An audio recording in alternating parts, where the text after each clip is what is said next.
میرے بھائی جنات تو ہر جگہ موجود ہوتے ہیں جی. جب آپ ٹوائلٹ نیا بنواتے ہیں، نیا گھر بنواتے ہیں، پھر بھی آپ دعا پڑھتے ہیں اللہم انی اعوذ بک من الخبث والخبائث. جب آپ کھانا کھاتے ہیں، چاہے حرم میں بیٹھ کے کھانا کھائیں، تو آپ بسم اللہ نہ پڑھیں تو جنات شیطان آپ کے ساتھ بیٹھ کے کھانا کھاتا ہے. ٹھیک ہے نا؟ کیونکہ آپ نے فرمایا نا جو بسم اللہ کے بغیر کھانا کھاتا ہے شیطان بھی اس کے ساتھ کھاتا ہے، وہ چاہے حرم میں بیٹھ کے کھائے، چاہے گھر میں، چاہے مسجد میں. جنات بھی اسی دنیا کے باسی ہیں، وہ انسانوں سے پہلے کے یہاں رہنے والے ہیں.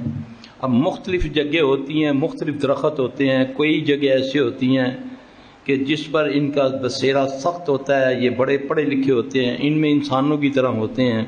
کوئی بہت قوت والا ہوتا ہے، کوئی بالکل ہی ایسے ہی ہوتے ہیں. تو وہ پہلے دیکھنا پڑتا ہے کہ اس کو اس جگہ سے ہٹایا جائے کہ نہ ہٹایا جائے. اس مریض کو چیک کر کے پھر اگر سمجھ آ جائے تو علاج کر سکتے ہیں. اس کو لانا پڑے گا، پھر اس کا علاج ہوگا.